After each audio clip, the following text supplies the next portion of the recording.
What screams I have a crush on you? They sit by you all the time. This girl used to sit by me in college. I was late that day, so I just took the last open seat on the bench desks. I was sad and disappointed she was smarter than me in this class. I looked around after class to try and see if we could catch up for a moment after class. I turned around to scan the room. I looked directly past her as she stared at me and she was waving at me. Jessica had gotten a haircut and I didn't recognize her. When I was crushing at my fiancé, it was exactly that.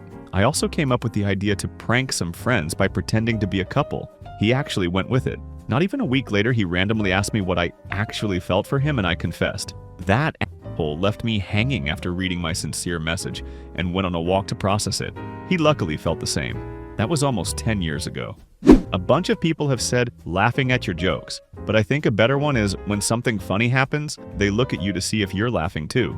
This one is very true. It also doesn't just occur for people who have a crush. You can observe this behavior in your own group of friends. People look towards the one they admire the most to see if they are sharing in the funny moment. When their friend asks if you like them. I met a girl who was new to me in my boyfriend's friend group. I was a little tipsy. We chatted a bit. She asked me what I think about this one guy in the friend group. She isn't sure whether she should risk it. I said, sure you do. Walked over to him a bit later, asked him, hey, she's nice, isn't she? Yes, she is. And she's pretty, isn't she? Yes, she is. Well, tell her that. They married last year. TLDR. You don't need a close friend, a tipsy acquaintance works too. Reading these comments illustrates two things for me. 1. I'm very bad at hiding when I have a crush on someone. 2. Nobody has ever had a crush on me. And this is why we are on Reddit. Always knowing where they are in the room with you. Just feeling their presence and being hyper aware of what they are doing. According to this, I have a crush on the spider at the corner of the ceiling right now. So, do you? Was at an office bowling party, happened to show up at same time as her, bowled with her, got snacks with her, etc. Almost never left her side.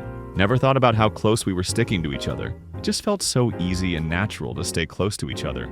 At the end of the party, she offered to give me a ride back to my car. It took me 2 hours after that to realize that I had a heavy crush on her, and 48 hours to realize that she might have one on me as well. She did. 9th date is Saturday.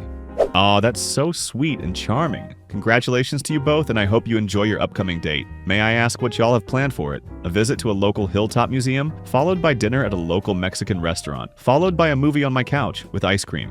When I have a crush, I try to spend a lot of time with them. I'll stay even if the situation is f***ing boring or uncomfortable. Same. I'll also leave when they leave, because chances are, I wanted to leave hours ago. Haha. In my experience, as long as they're there where I can see them, I never feel bored or uncomfortable even if we're doing nothing. It's the moment they leave that's when the atmosphere loses its shine. When they remember tiny, random details you mentioned once and bring them up later like it's nothing. My brain does this to anyone and anything, completely, unintentionally, and without my permission, not always a sign. Mine too. I sometimes have to pretend I don't remember things because people think it's creepy. My now fiance and I worked at the same store last year, but mostly different shifts, because this was his second part-time job, and this was my full-time. Some evenings he would come in to start a shift an hour or so before I was leaving. He would come in to buy something while I was working, or vice versa. I always thought he was really cute, and anytime I would glance at him, he'd look back at me, and we'd hold eye contact for a few seconds before I would look away.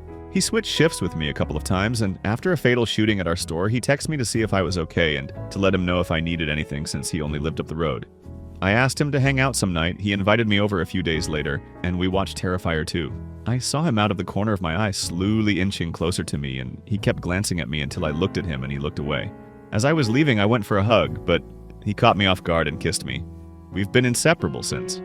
I built my crush in high school a birdhouse from scratch for Christmas, and she still didn't catch on until her mom told her, so I have no clue. This is the best answer. It's so wholesome, so obvious, but such a realistic situation. Everyone is oblivious. That's so sweet. Reading this and realizing no one's ever had a crush on me. I don't think Reddit comments are an exact Bible of people's feelings. Just like how people will go out of their way to do things if they have a crush on you, they may also go out of their way to avoid looking like they have feelings for you. Coworker helped me move heavy furniture on a Saturday 45 minutes to my new apartment. We just celebrated our 2nd anniversary and are on the couch watching movies with our 2 cats. That one could very well just be a sign of a good person though. This guy I used to work with, he would comment on my clothes, hair, smell, and smile religiously. He always made me a drink and took the jobs I didn't like to do. He would bring me snacks and handmade me a gift. A few times we were chatting and he tucked the hair behind my ear. This went on for about 8 months. He only did this stuff to me. I was chatting with the girls and was frustrated he hadn't asked me out yet. They suggested I ask him out, I did. Kerr had a girlfriend that he never mentioned to anyone, and then the bastard left once everyone gave him the cold shoulder. That was quite a sad twist. They come looking for you at events? Often. Or they hover, or stand real close, or come find you before you, or they leave for a drawn-out goodbye. They offer you a ride. They initiate time together, just the two of you. My coworker did that, but then talks about her dates and getting piercings and crap. Then about all the breakups, I just think she might be mentally ill and referred her to a therapist. A common trend that I've noticed from ladies that were into me was they all asked to compare hand sizes. A lot of my female friends have done this. Guess what? My current boyfriend and I came from the same friend group. We've all known each other since middle school, lost touch freshman year college, but all got even closer mid-sophomore year. We all have a Discord server together, and at the time I had really bad insomnia, as in wouldn't sleep till the sun rose, so I usually spent it listening to music. Well, Discord has a feature where you can see what our friends are currently listening to, and I noticed that he'd always be listening to what I was listening to. Turns out there was a listen-along feature, and he'd just fall asleep listening to whatever I was listening to, or he'd stay up with me when he could, and we'd talk about my music taste. Sometimes I'd stream whatever game I'm playing, and he'd fall asleep to me playing. Oh, and our group has a Minecraft server, so he built me one of those automatic flower farms using my favorite Minecraft flower, blue orchids. Why are swamps so hard to find when you need them? And proceeded to build a nether highway from my base to the farm, all before we started dating. Our entire group knew he had a crush on me. I knew he had a crush on me. I was just waiting for him to tell me. He thought all that time that he was being very low-key cause. As he put it, he didn't think he was enough for me. If you're seeing this babe, no one builds a Minecraft flower farm and another highway for shits and giggles. Thank you to OP for giving me a chance to gush about my love story.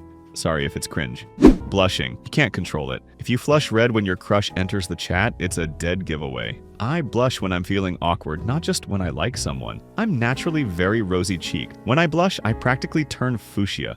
Looking at them more than at anyone or anything else. Playing with their hair, blushing when they talk to you. Laughing at your jokes, especially if it's more frequent than they're laughing at others. Especially other things or a similar comedic value. Doing favors for you. Bringing you little gifts. Dressing up when they know they'll be seeing you, or like putting more effort into their appearance than normal. Doesn't have to be dressing fancy, but they'll probably attempt to put on something extra flattering. Talking to you more than others, deferring to you, or promoting your ideas and contributions within the group above others. Alternately, some people are shy and might avoid looking at you, avoid talking to you, having a nervous cast to their voice, higher pitch and some degree of stress in it. Possibly vocal fry if the person is female, possibly a deepening of the voice if they're male, maybe, sometimes. Trying to show off, trying to do impressive things, especially if they do so while checking to see that you're paying attention and checking for your reaction. Steering the conversation towards sexual topics or in such a way as makes it clear they're fishing for your preferences. Paying attention to your preferences and adhering to or representing them. I.e., you say you like miniskirts with fishnets and they wear this next time you hang out, you like reading so they start reading more, or pick up your favorite books, that type of stuff. Sometimes, for some people, fighting, not like pathological destructive fighting, but some people will try to establish dominance over those they like, in a way. Again, it shouldn't be unnecessary fighting just to fight, but they might take a particular pleasure in correcting you or discussing the nuances of a subject or something, especially if it's over a shared hobby or interest. Thanks for watching. Comment down below on signs that a person has a crush.